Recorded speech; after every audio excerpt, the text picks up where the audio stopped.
wanting to take advantage of? He'll go so deep that you might have to listen to it 2 or 3 Does times. Marcy know that you want to take advantage of Mark, innocent? Look at these innocent faces. innocent faces. They're everywhere. I get that a lot. Do you go to Cornbread Cafe? I do. Only because Here we go. my wife likes to be vegetarian. And I, as a reincarnated orca, like my salmon. So you got signal? I think so. All right. Looks like we're in the, up next. Okay. Can I?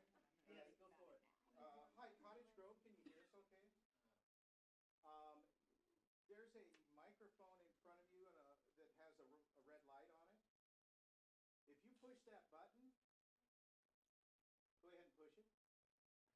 Now say something to us. Now we can hear you. Can you all see me? Yes, we can.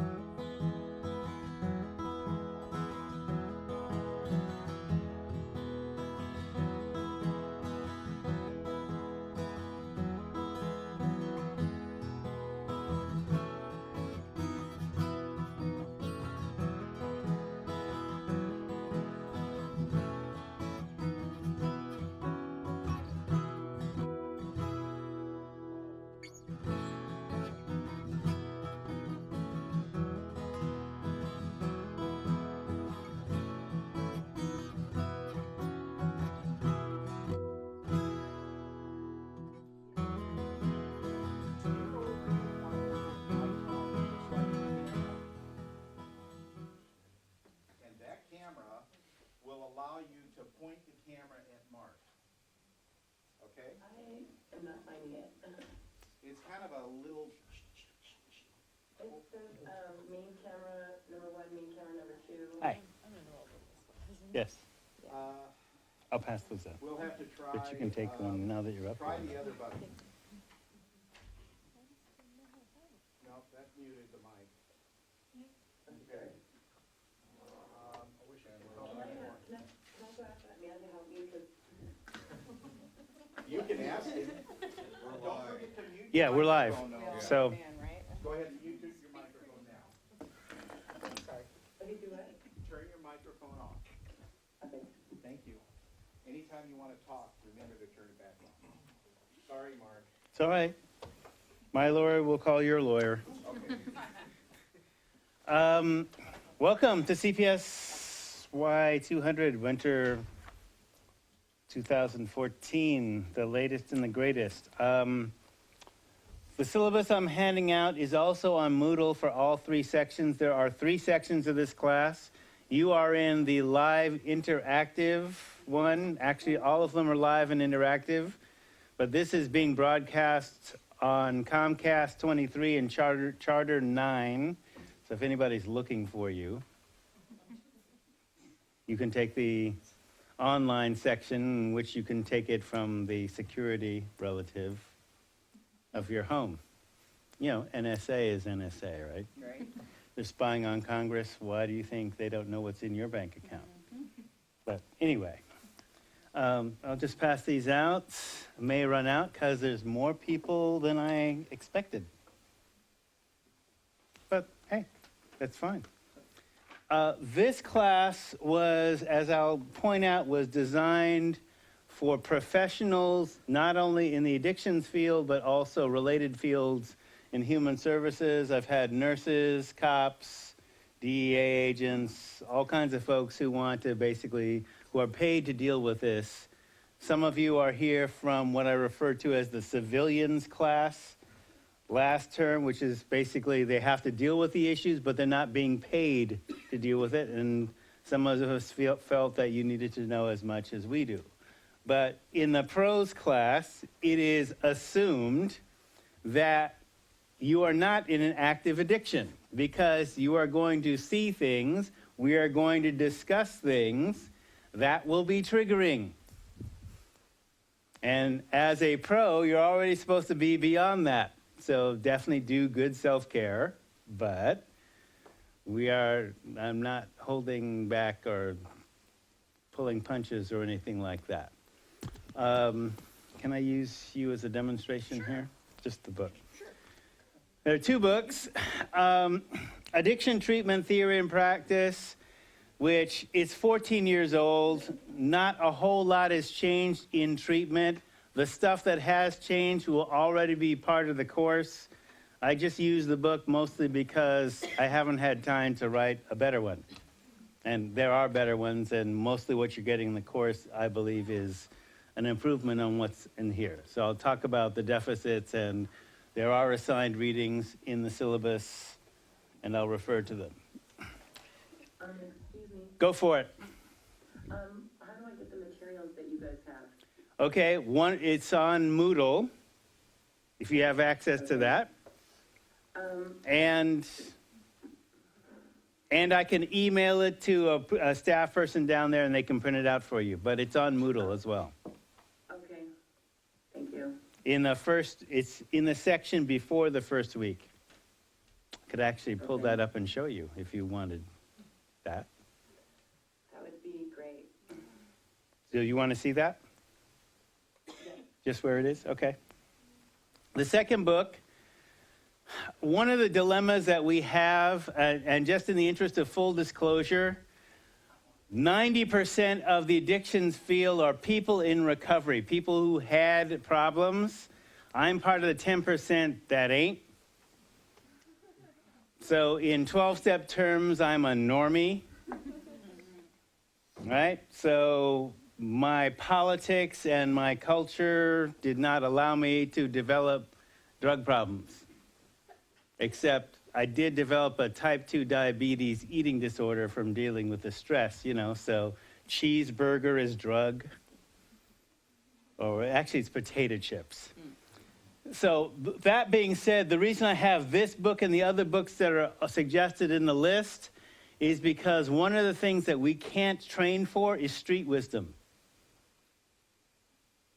And so for people who have never dealt with people who have been criminal convicts operating on the shadow economy, this book, among others, has kind of a decent overview so that you can begin to conceive of what it's like on the illegal side of life and transfer the skill set, as well as people who were on the illegal side of life transferring the skill set into operating above ground, as it were. I don't entirely agree with some of his conclusions, but it's decent in terms of what it talks about. Let's see here.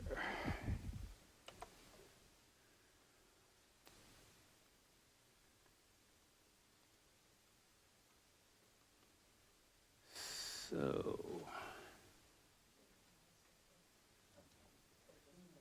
okay, Moodle.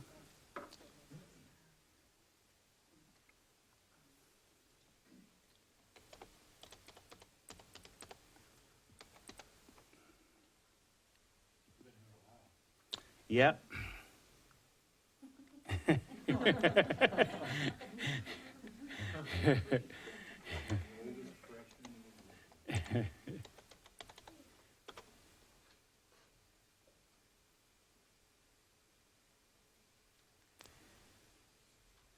Okay. Oh, great. Where's the meta? Here's the meta. Okay. All right. So if you can see this screen down there in Cottage Grove, all right, and the rest of you as well, how far did the syllabi go? Everybody got one? Who doesn't?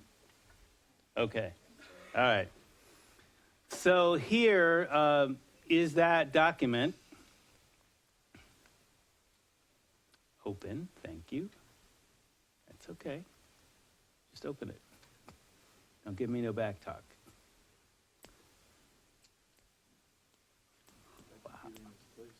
Wow. Seriously? Okay.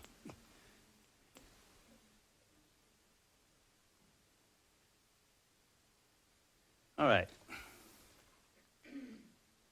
So the syllabus will look like this. This is the live stream link. And basically, here's how the class works. So there are 3 sections. we're on camera now, we're being recorded. At the end of the day, the crew will send me a YouTube link so you can watch this afterwards. And on Comcast 23 and Charter 9, it's going out live, but it won't be rebroadcast. So how you view it later is the YouTube links, which will go out the next day, be posted in a Word document in Moodle. If you're already online, you're seeing this now live, and you still have access to the YouTube links like everyone else. And Cottage Grove is the signal's going to Cottage Grove. So those 3 sections. I also have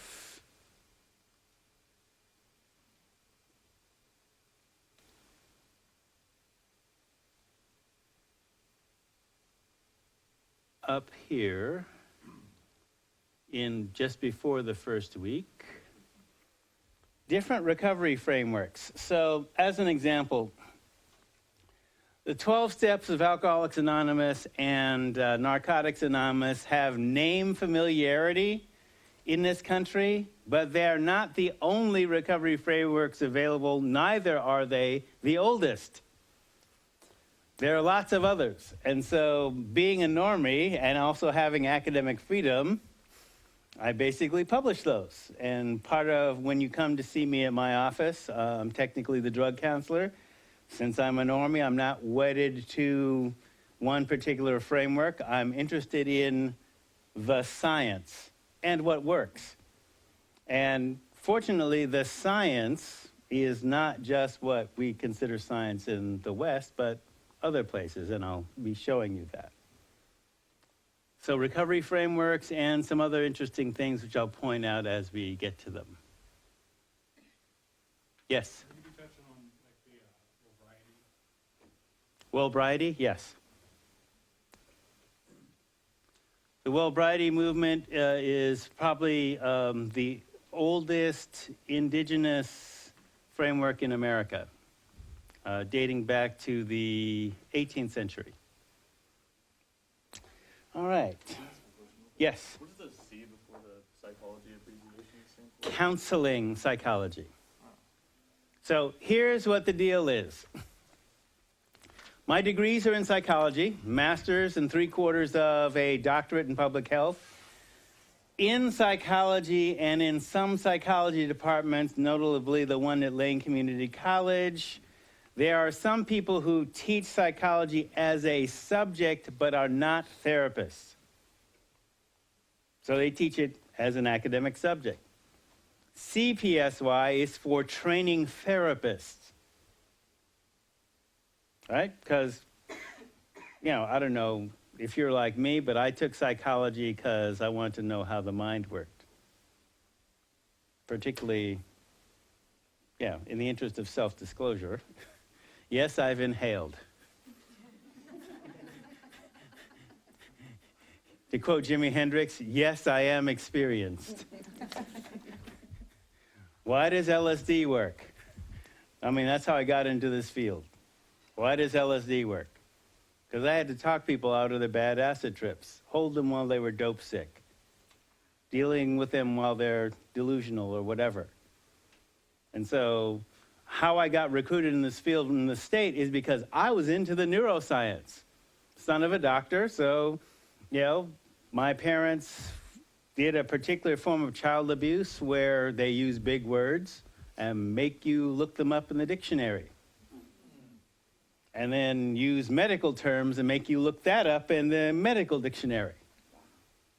Before I was 10. So, I could read, really? Xanax, it can physically addict you in a week of using it, and if you go cold turkey, it'll kill you? This is legal? Yes. Right. Yes. So, in our field, especially with the changes that have just happened with DSM-5, we're not caring so much whether the drug is legal or not. You can still be strung out or addicted on it, and you still have to basically have the client manage their life. You do.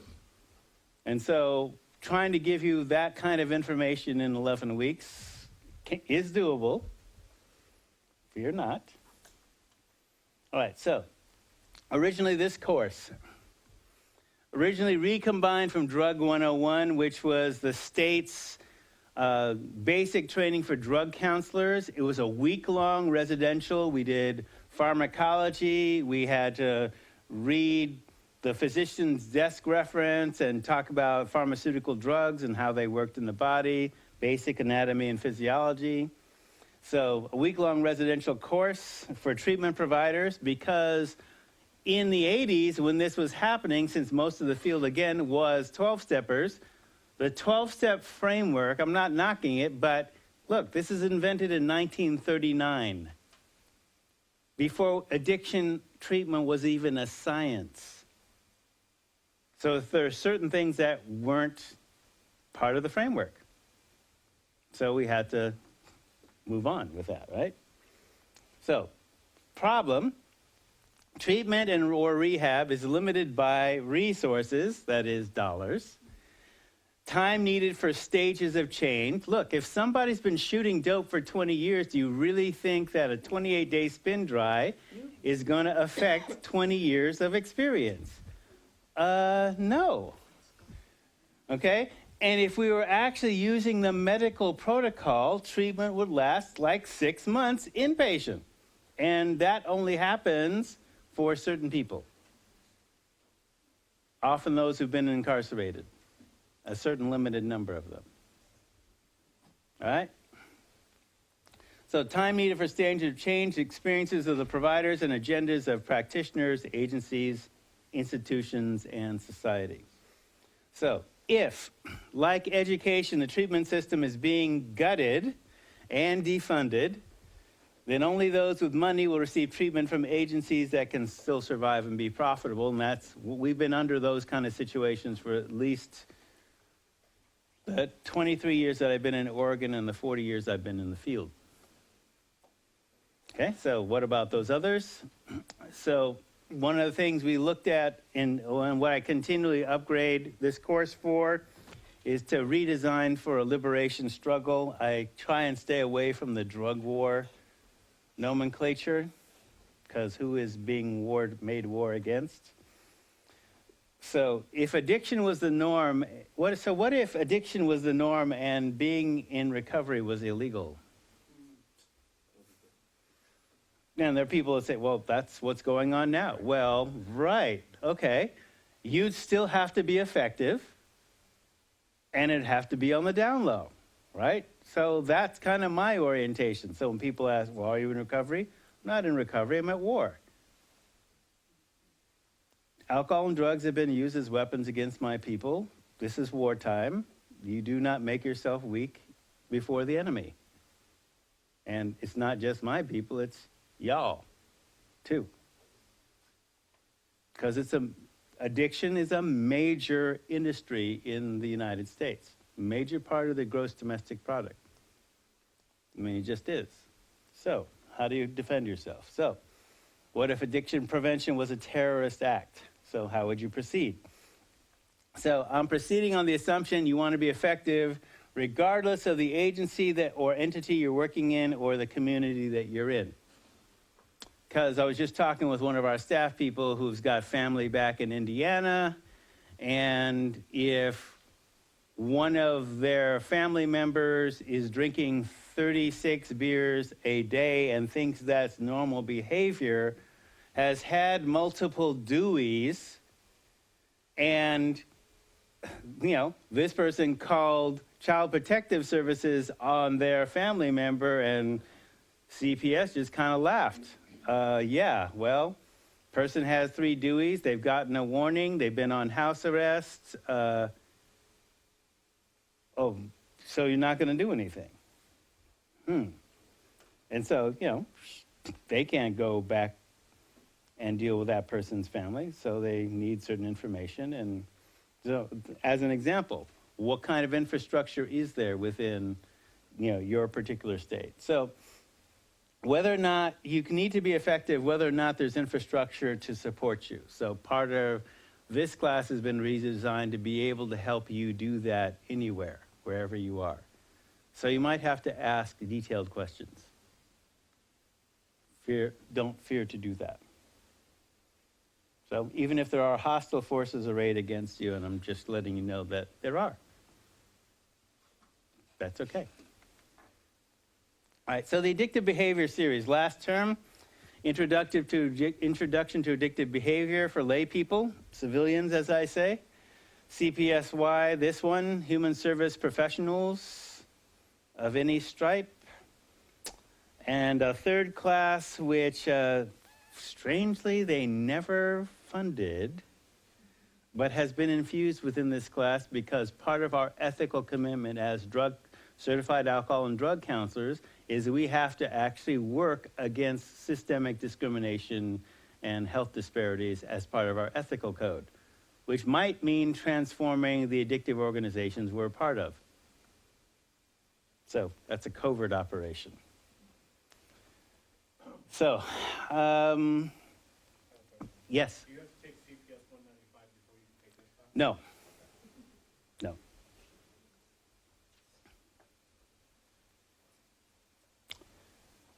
All right, so your issues with addiction should be resolved. As I said before, the Oregon Certification Board historically did not prosecute you for having a medical marijuana card, but now has aligned with a national organization in banning addiction counselors with medical marijuana cards.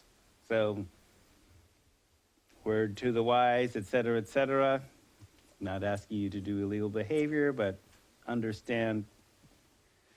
Here's how I would do that workaround. People can access certain skill. And one of the problems that we have with our society, as a Native person and as an African person, drug technology has been taken out of the hands of healers, trained practitioners, and put in the hands of drug sellers. So once you got the profit motive in there and your primary idea is profit rather than the health of the people, what do you think is going to happen? Legalization doesn't change that. Doesn't. So you still have to have some skill with understanding the drug you may be doing. Now, dispensaries are coming here. I happen to like the Colorado model better than Oregon's because it's at least a step in the right direction in terms of testing everything, certifying how much is in, how much of what active constituent of the drug is in. But right now, it's crude here.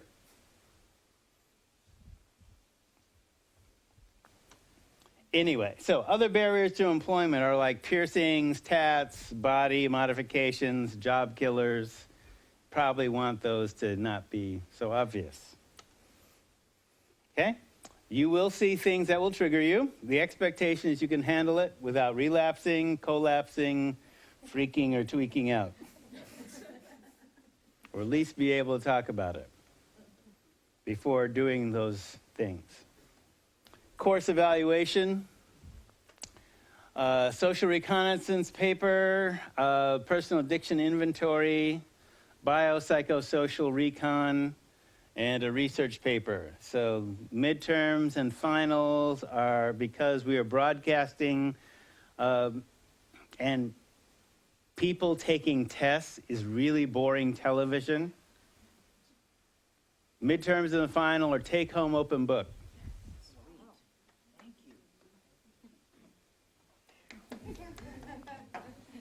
Wait for it. All right. We work in a field. So unlike the civilian class, where people could actually turn in papers just before finals or just before grading, because they had issues, as pros, you are working in a field where you will be expected to generate paperwork that has life or death implications for folks on time. So, we work in the field. If paperwork's late, people lose their kids, go to jail, may even die. So, I'm instituting a protocol. Really, it's the old world protocol, so consider this old school. If you're on time, you're late. Get your stuff in early. You get advance notice, you get plenty of time to do it. Get your stuff in early. Early is the key to success. Okay, late papers will suffer a 10-point penalty for every day late past the first week they're due. 3 days late, obviously, no credit. Late tests like midterm, 10 points for every day late, 5 days late, no credit. Finals due by Thursday, March 20th at 5 o'clock. Finals received after that time suffer a 10-point deficit. No final will be accepted after 5 the next day. Sorry, y'all made me do it. Can't be loose. Okay? Exceptions will be made for documented major stressors or illness. All right, UAB.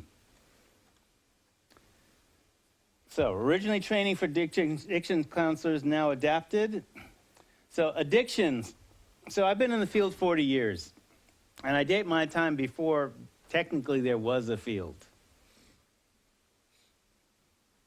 So, for example, my first paid job was in a day treatment center in South Central LA for what was labeled emotionally disturbed boys. Okay, now that was the label, they were emotionally disturbed. Now, they weren't actually emotionally disturbed. In the 21st century, here's what we would say. They were children of alcoholics who witnessed not only alcohol abuse, but domestic violence in the home and self-medicated the trauma with that with marijuana, and then came to school. So you're 9 years old, you're 10 years old, and are you going to sit still after witnessing domestic violence and all that and be stoned in the 4th grade? No. You're going to sit still? No. So the schools are going to give you a label and then ship you out to the friendly clinic, and then we get to deal with them. Now, technically, there was no drug treatment for 4th grade black kids in 1971 in South Central Los Angeles other than our clinic. And we didn't treat the drug piece because drug treatment didn't exist for kids then. That's why I date my time back to then, because noticing what's going on. How are you expected to make a sane adjustment to an insane situation with no help? That's what we're facing often in treatment. Particularly with, if you, for example, in this state have multi-generational meth producing and meth dealing families with people who have 4th or 5th grade educations. And counseling is based on the assumption that you at least have a high school education. That's what the language is. That reading level, right? You're in college, so this is technically grade 13 at least, grade 13 to 15. All right, so addiction stop being alcohol and drug, that's A and D, alcohol, tobacco, and other drugs, alcohol and other drug abuse, almost 30 years ago with HIV. Then, because like 80% of the HIV positive population in the United States got infected as adults under the influence,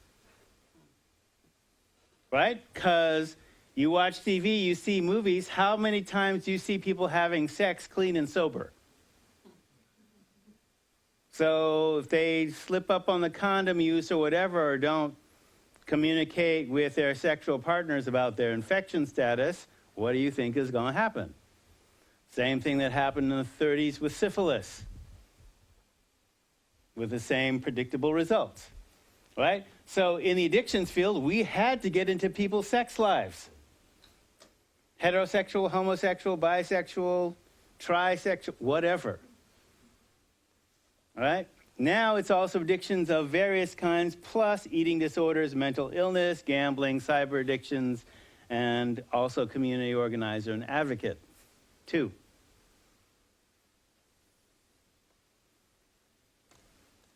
So, oriented for people in the addictions field as well as within it. So I can't say this too much. You have to resolve your issues or at least know what the issues are. So part of our code of ethics, once you get certified, is also political advocacy to reduce health disparities and the impact of socio-structural inequities. I am speaking English. Can anybody give me an example of a socio-structural inequity?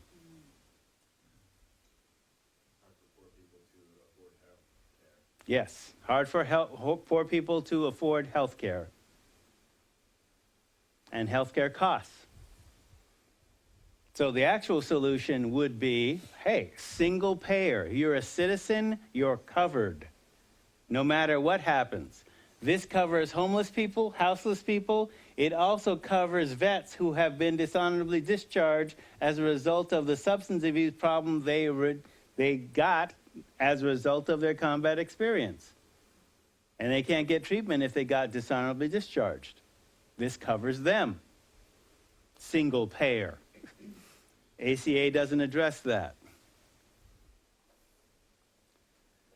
Other socio-structural inequities include what we'll be talking about later is the school-to-prison pipeline, as well as the prison industrial complex, as well as the new Jim Crow, as well as the Nicole number, as well as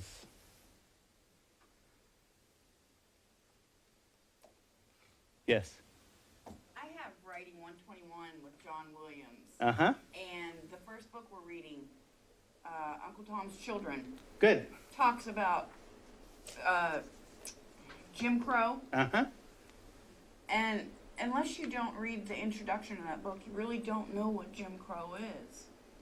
Okay. It's a system, right? It's a Yes. system that the African Americans had to live by. Yes. Okay. But in terms of the context of the new Jim Crow, what that means is if you get busted for pot and you're black, and black people use pot at slightly less than whites, but they get busted 3 or 4 times as much and get sent to prison, where whites get treatment. That's a social inequity. And it's a medical problem. So if you get a pot beef, or it's a felony in the state that you're in, you can't work once you get out. You are barred from employment. You are barred from being on food stamps. You are barred from all kinds of things, which means unless you have a rich uncle or aunt, you can't work in the legal economy, and it almost gets you sent back to prison, where the United States is the largest imprisoner of its citizens on the planet, even more than Russia. You are barred from employment because you have to check the box, have you ever been convicted of a felony or whatever? Federal employment, local employment, state employment, do you have a criminal record? Even if it's only pot. Only pot. Okay? So that is disproportionately affecting black people, but it also affects other folks too with criminal records. Yes?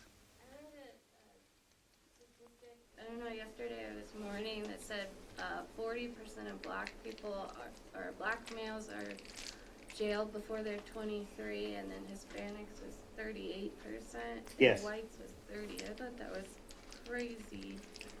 Well, When you think yes. about, I mean, that's a lot of people. So one of the ways we look at that in terms of dealing with our kind of political advocacy. Politics is the science of power. Who has it, who doesn't, who has less, who has more, how do you, when you have less power structurally, how do you get more empowered? Who do you use as an ally? Well, one of the first things you have to do is basically be clean and sober, or at least non-addictive, right? So in an African American framework, addiction is slavery.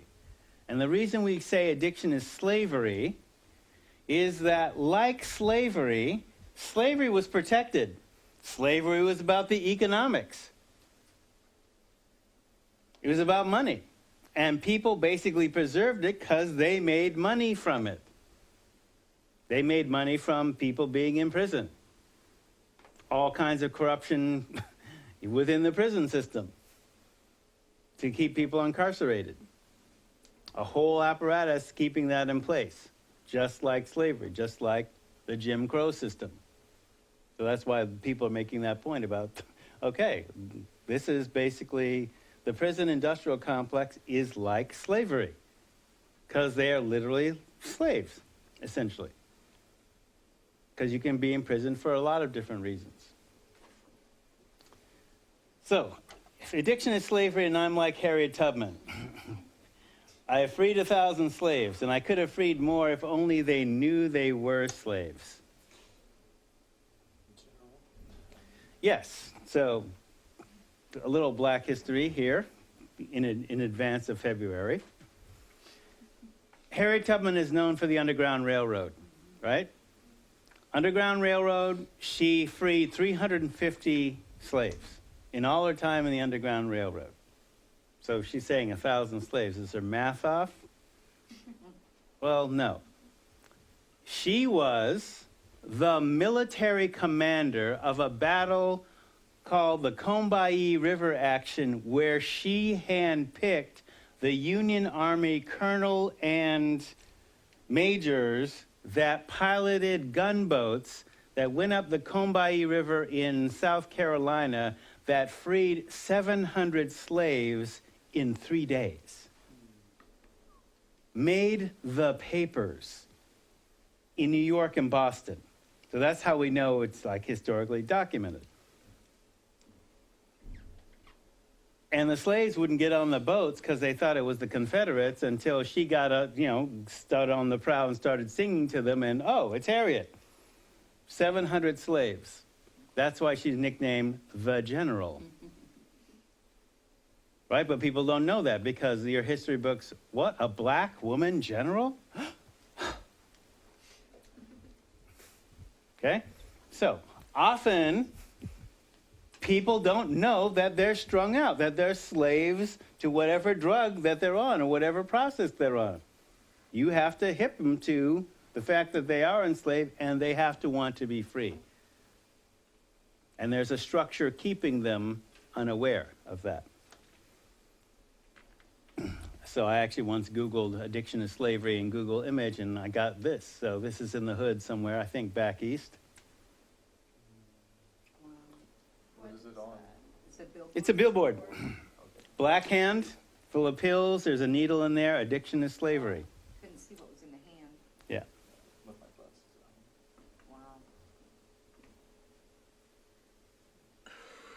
on. Wow. The following image is going to be triggering. If you used if you were an injectable drug user.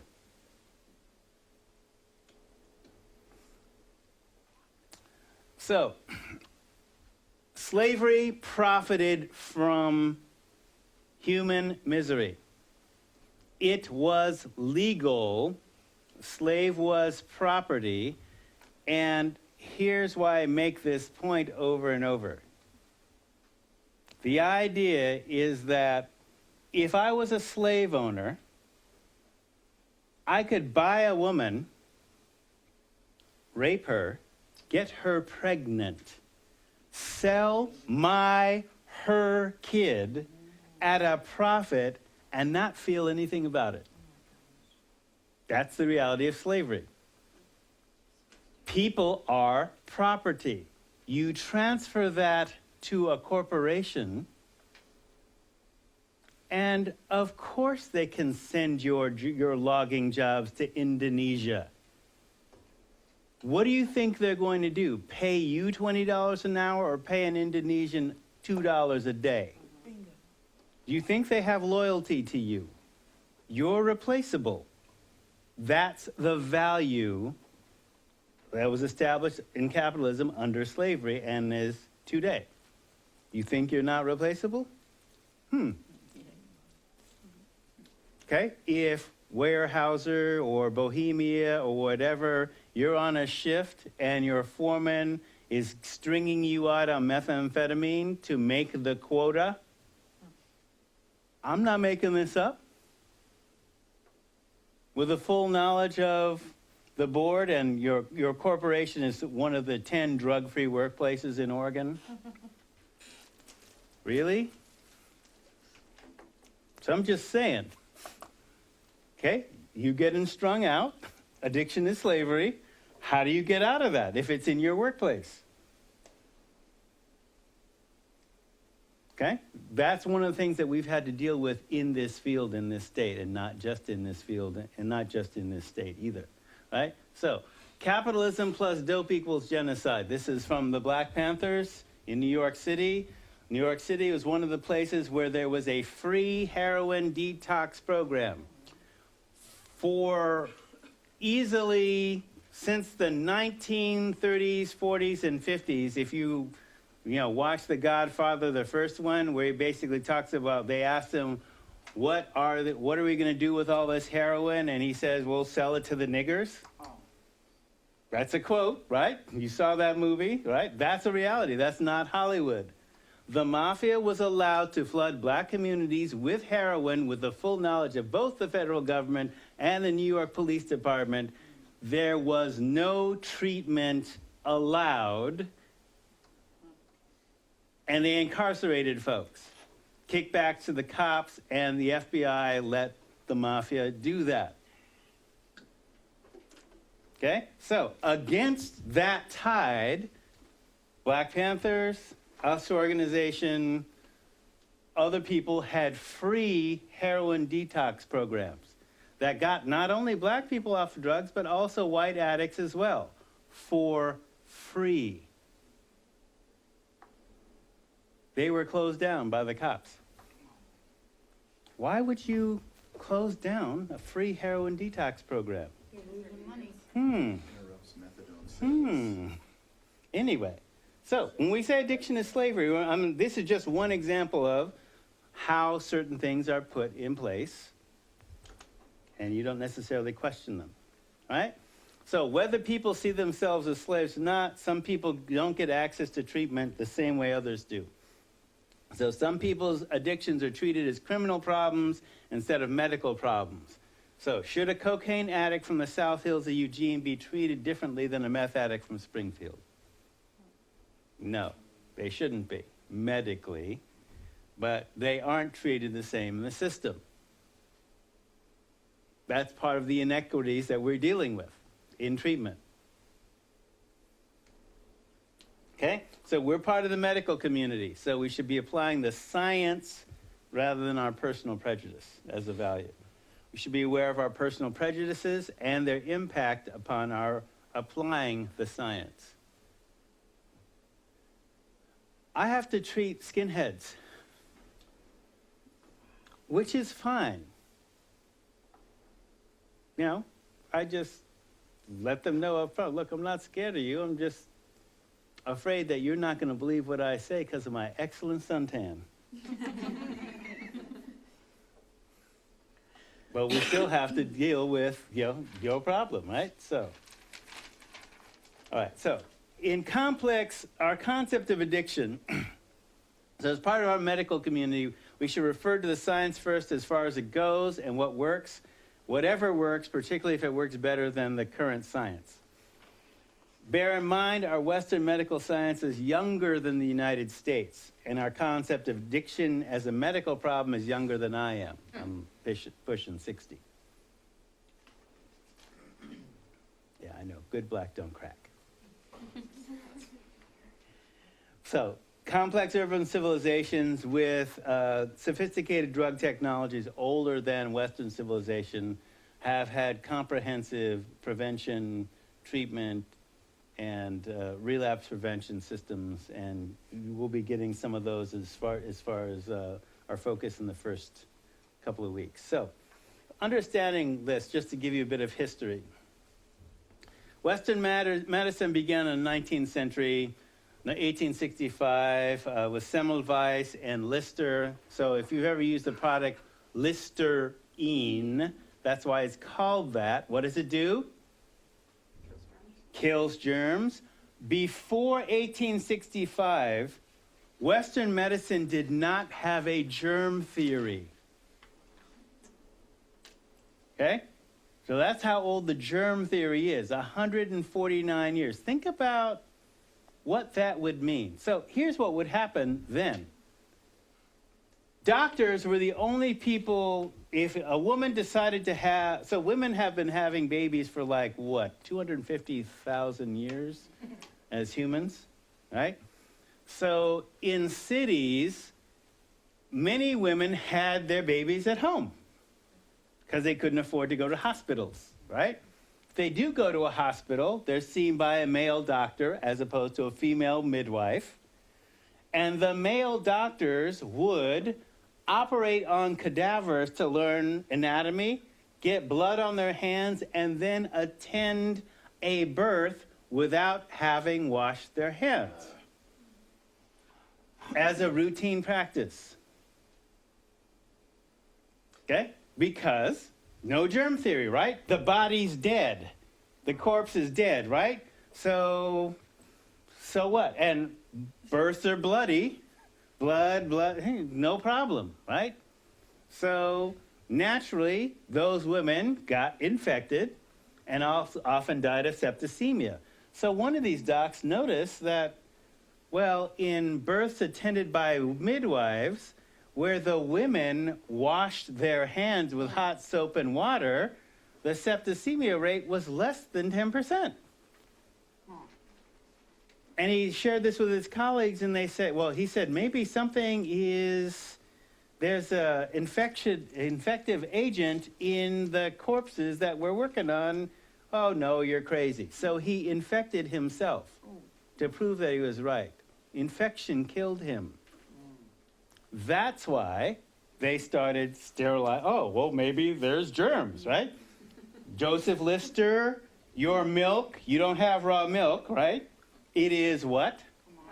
Pasteurized. Louis Pasteur, Joseph Lister. That's the idea, right? Now, okay, you see in the syllabus H1N1 protocols. Little kid just died from flu. Okay, medical science. Look, flu, there's a hemorrhagic flu still out there, like Ebola. Okay?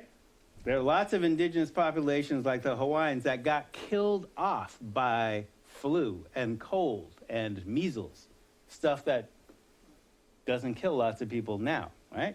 So people can die from flu. So germ theory, right? There are other things besides germ theory that are a part of Western civilization and Western medicine. But so our current view of addiction as a disease is 58 years old.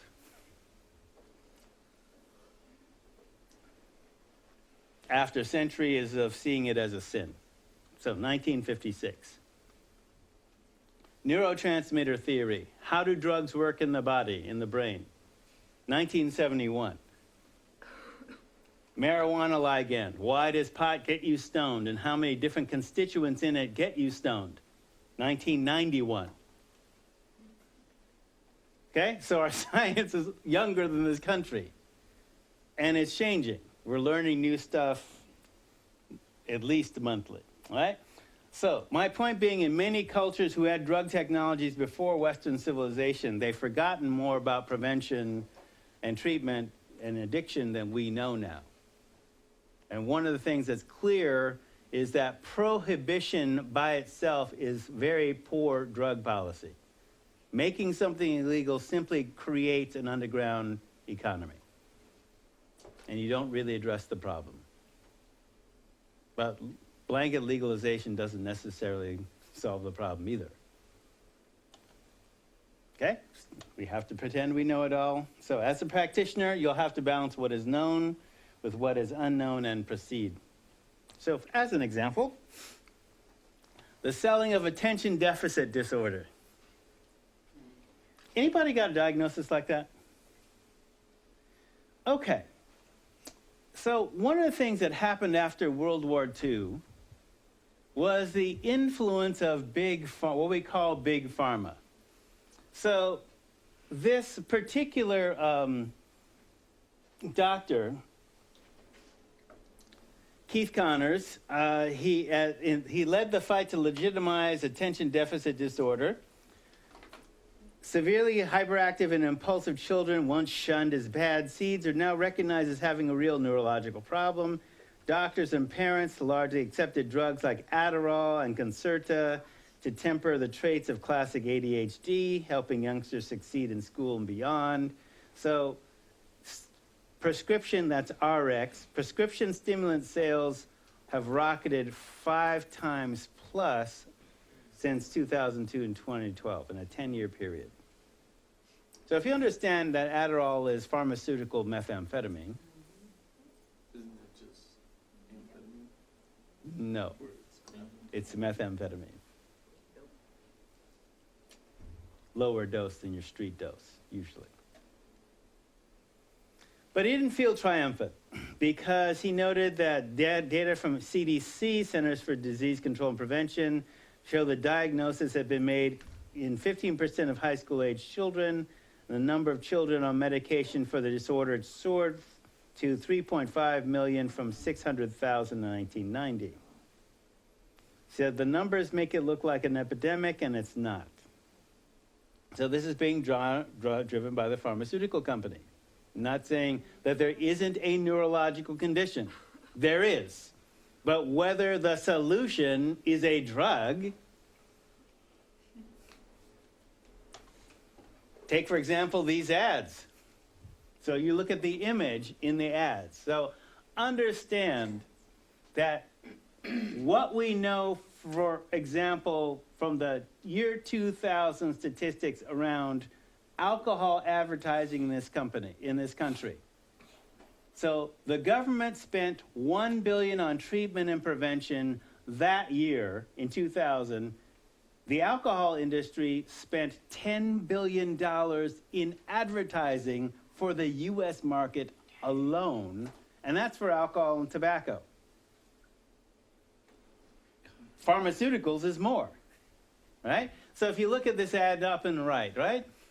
In the management of ADHD, reveal his potential. So here's a student on one side and an athlete on the other. Adderall XR improves academic performance.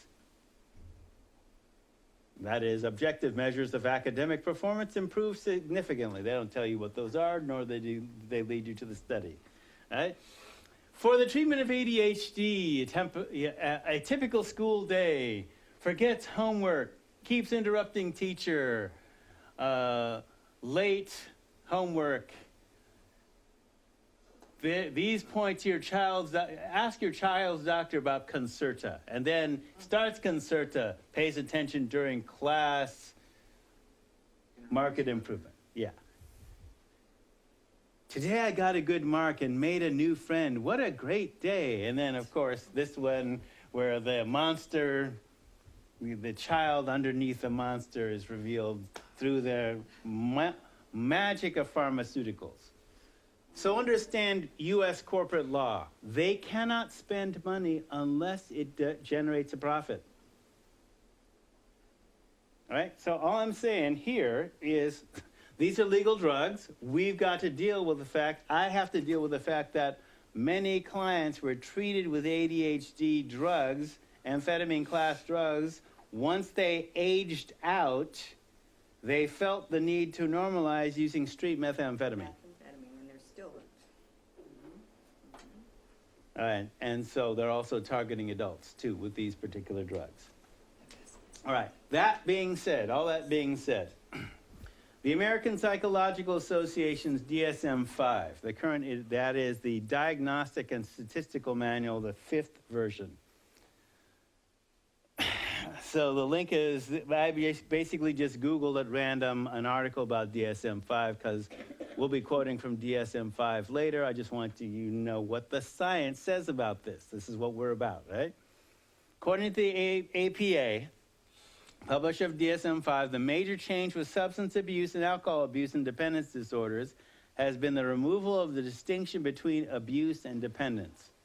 Now, why I'm explaining this is DSM-4R, because it was in revision, made a distinction between abuse and dependence. Okay?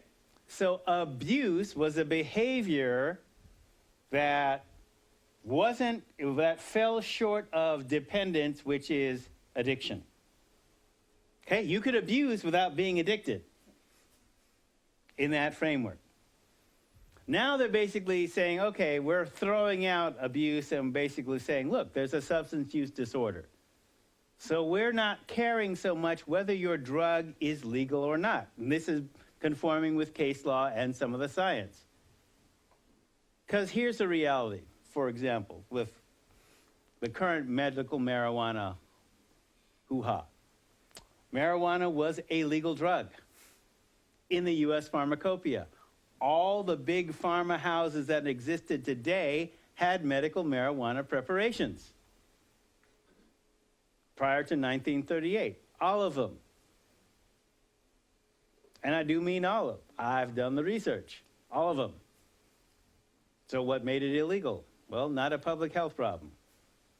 Something else. Well, politics, too. Yes? It was associated with African Americans, right? It was with like jazz players. That's what I heard. That's why. Where'd you hear that from? I don't know. Some like documentary. I don't know. Okay. Well, I've said it too. But here's where that came from. I'm at a prevention conference, state prevention conference. The then Attorney General says, when I was in high school, the only people that used drugs were jazz musicians and people south of the border. Ha ha ha ha. Except, you know, the black people and the Mexicans are not laughing. And maybe that was true for Mr. Frohnmeyer in Medford in the 1950s. But I'm kind of doubting that only black people and Mexicans in Medford are using drugs in the 1950s. I'm kind of doubting that. A little bit of denial there. And then a big-time drug researcher, 6 months later, used the same joke. Huh. And he's more lefty, so I'm thinking, okay, there's an impression here. So I do some research. The top drug cop, Harry Jacob Anslinger, in 1938 testified before Congress that, and I quote, coloreds with big lips induce white women to have sex with them using jazz music and marijuana.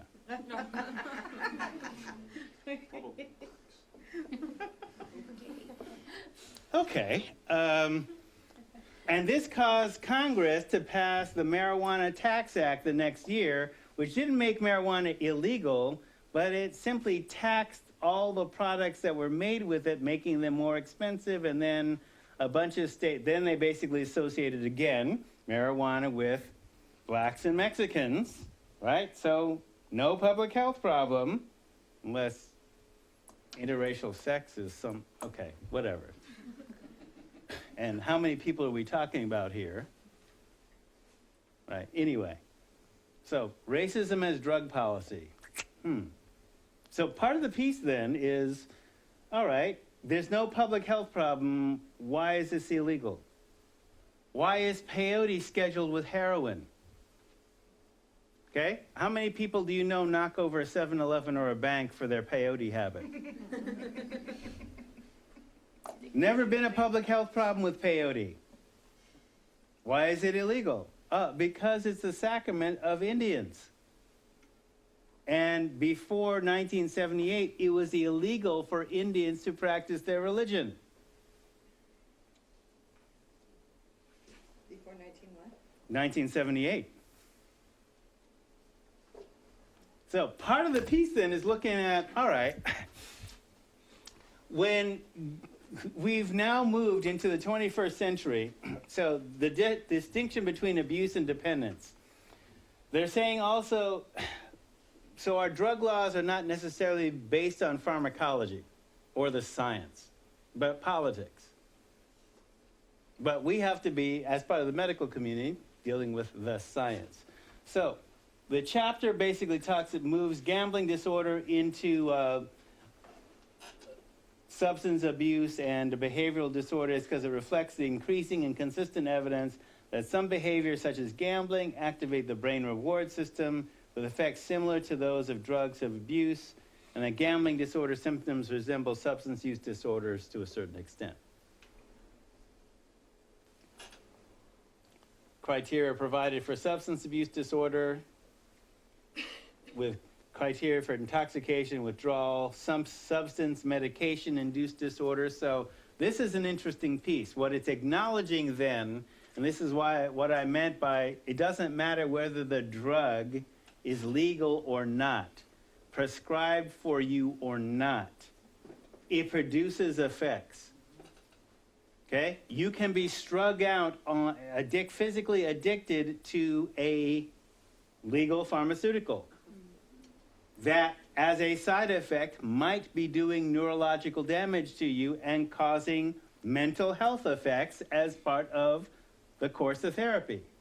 And we have to be trained to deal with that and understand how that works. You scared yet? Okay. All right. Good. All right. Okay, so understand, you can be, let me break it down simply. I explained this to a client yesterday. This client has a partner who has a medical condition that's painful, so she's been medicating that with street-sourced pharmaceutical opiates. He said, I don't know what it is, just a white pill, a pink pill, a blue pill. I don't know what they are. So I said, what? Vikes, Oxys, what? Well, I don't know. But then, she was getting them from friends, then that supply ran out, so now she's been smoking tar. Oh. Yeah. For pain relief. For a medical condition. Oh, the medical condition is painful. So he and she have been having arguments about whether she's a junkie or not. Well, they love each other and, they've partied together and had a, rockin' New Year's and all that. But, okay, here's the piece with that. If she or he were under a doctor's care for that painful medical condition, they are a medical patient. Mm-hmm. If you are, and legal pharmaceuticals, they are a medical patient. And we have to understand how and help them to understand what's happening with them. But if they're using street heroin, they are a junkie. Mm-hmm. And yes, maybe that's a pejorative term, or opiate addict, if you like that, if you're dependent on opiates or you're abusing, you have a substance use disorder, as our new nomenclature is, you have to understand what the difference is. Maybe it sounds disingenuous or dishonest, but look, you're under a doctor's care on one hand. And the reason that doctors don't do this is because a doctor that treats themselves has a fool for a patient. That's why the concept of self-medication is so crucial. No, you don't medicate yourself. You have somebody independently do that, determine what. So this lady didn't have a doctor, is that the deal? This person is insured, even. But they're part of a, shall we say, they're 20-somethings, and they're part of a youth subculture that, part of their rebellion is, I don't want to go to a doctor even though, and yada, yada. All right? So we have to deal with, these complexities with clients. All right? 2 major changes to the new criteria for substance use disorder. Recurrent legal problems has been deleted. Okay? Doesn't matter if of course you're going to have recurrent legal problems, but we're not going to trip about that. New criterion has been added, craving or a strong desire to use a substance. And this figures in what happens later. So, threshold for substance use disorder, 2 or more criteria. Cannabis withdrawal is new, as well as caffeine withdrawal.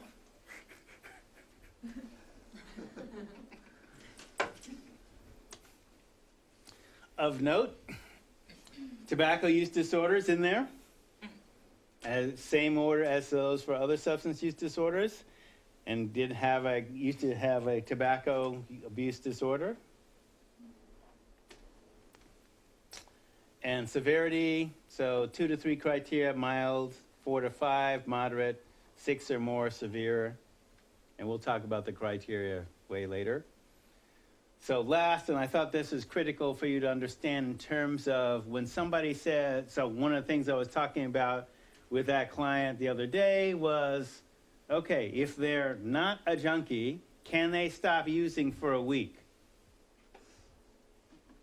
Yes or no? Well, they're on the pipe, so I'm going to assume no. But try and not use for a week. They can't do that. You say they've been using every day for the last 30. They're strung. I'm sorry. They're strung. Smoking is just like shooting.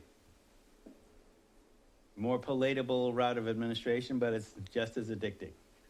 Right? So, early remission from a DSM-5 substance use disorder is defined as at least 3, but no less than 12.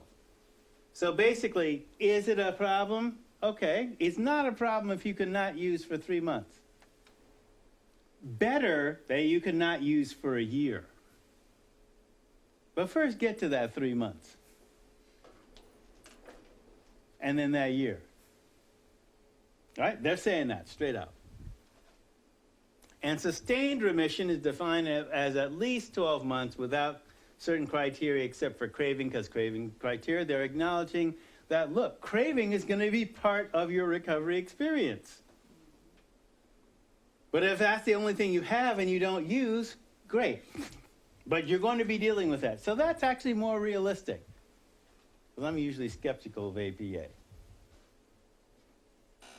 But I have to follow the criteria as well as you do.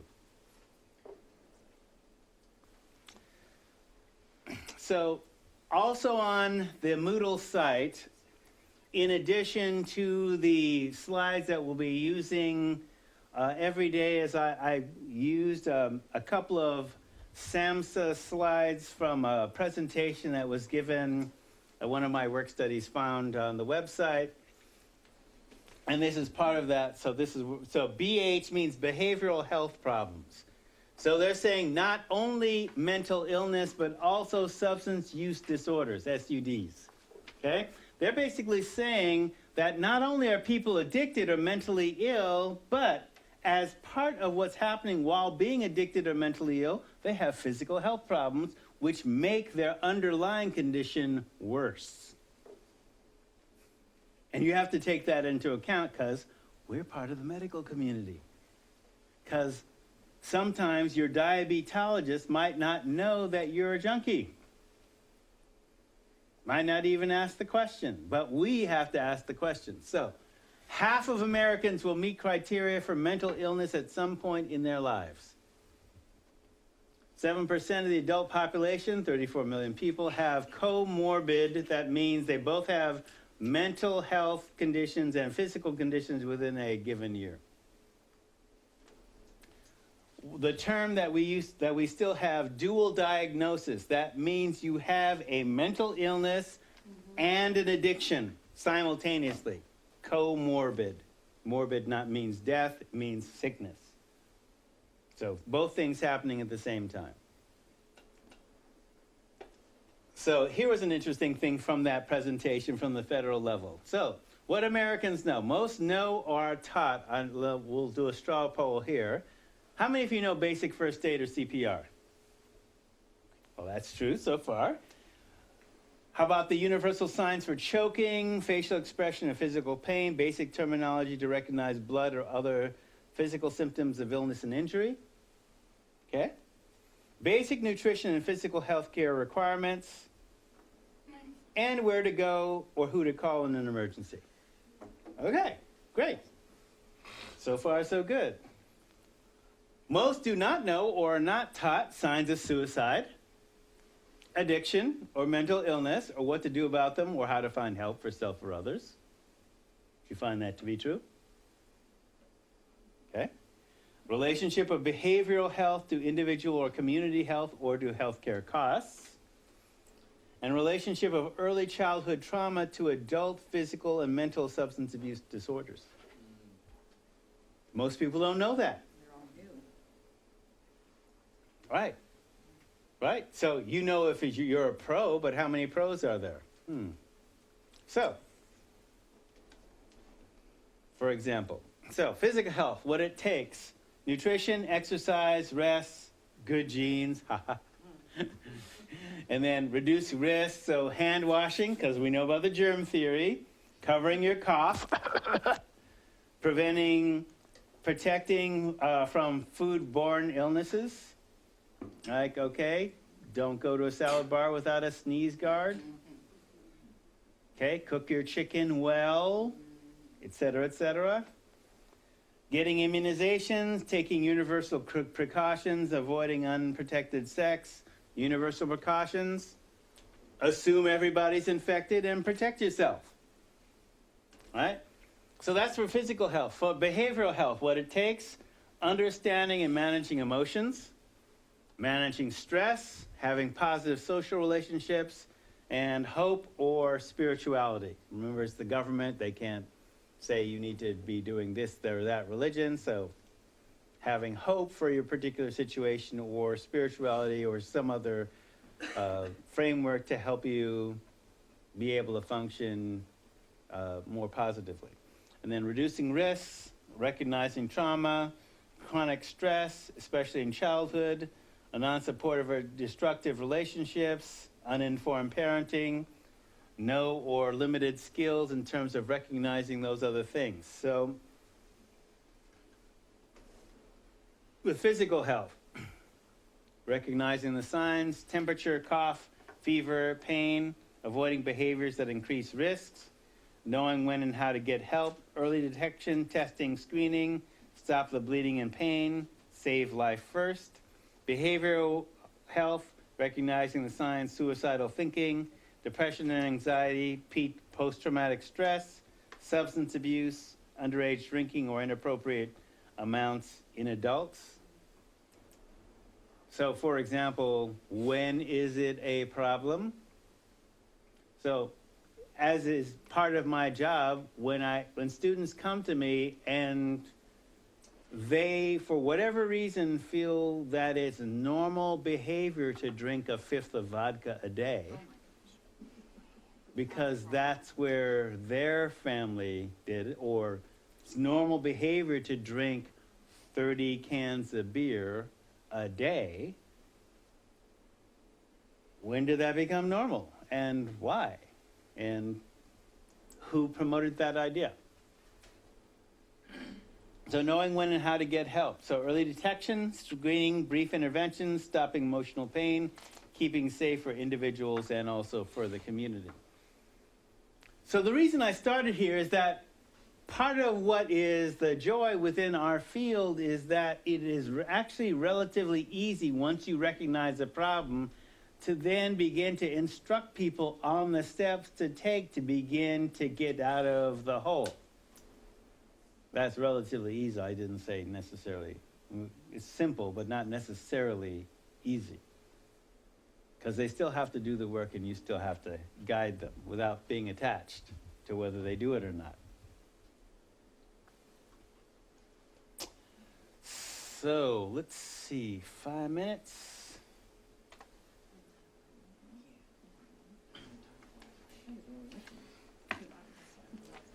Let me do assignments.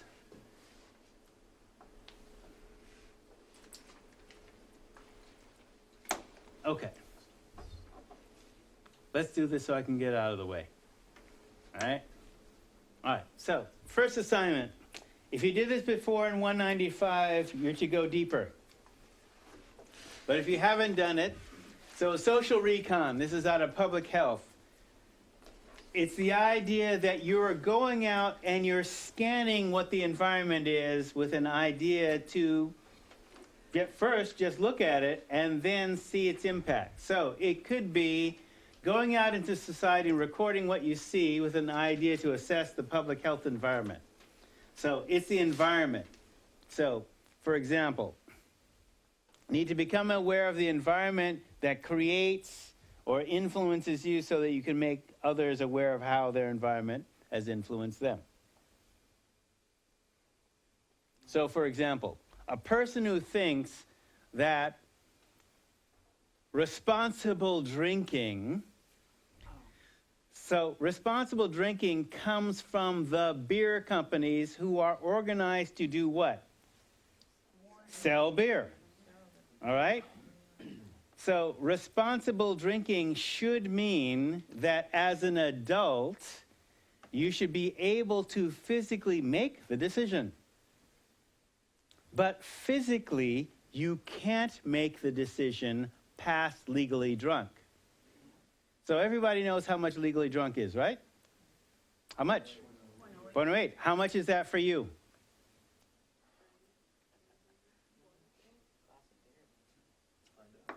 Well, you can find out. It is discoverable, right? It's a strict dose to weight relationship. Okay? Just like a bottle of aspirin, right? But people don't know that. So, when, for example, you go by the university and you go to, when you pull money out of an ATM, what denominations? 20s, okay? So there's a store by the university where the ATM spits out 10s. And why do you think that is? Because a case of beer is $9.99. You think that's an accident? No. That would be discovered in a social recon. Wouldn't they want to give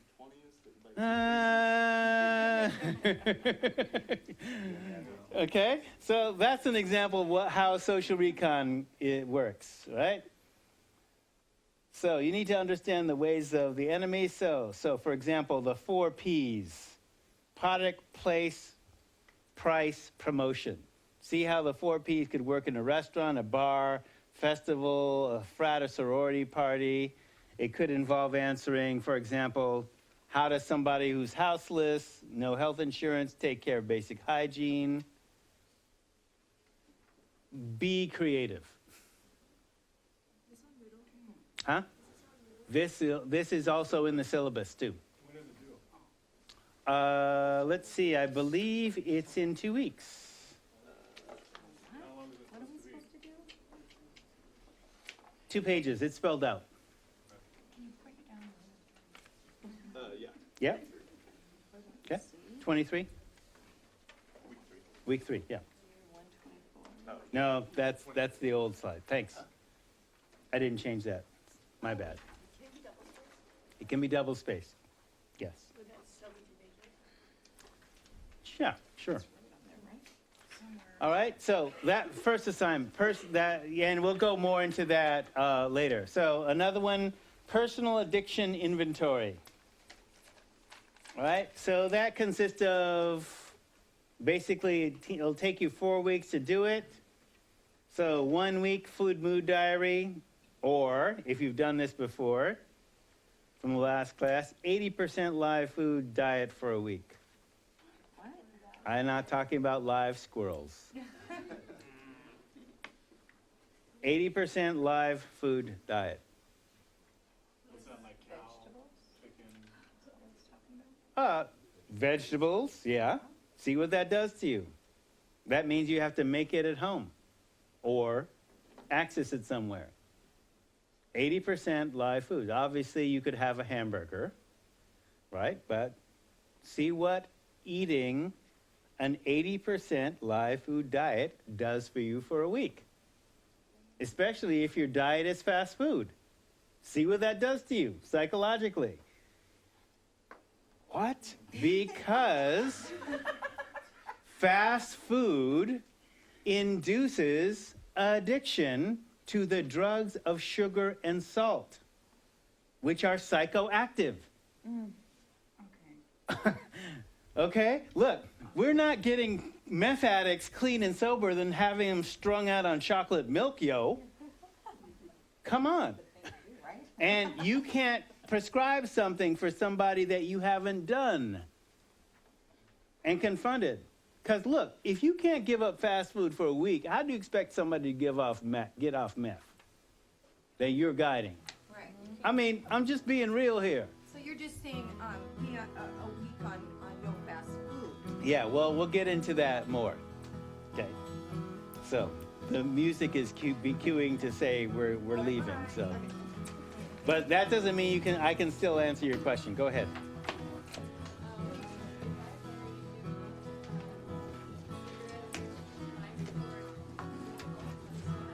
Yes. Yeah, we'll explain this, the PAI, the personal addiction inventory later.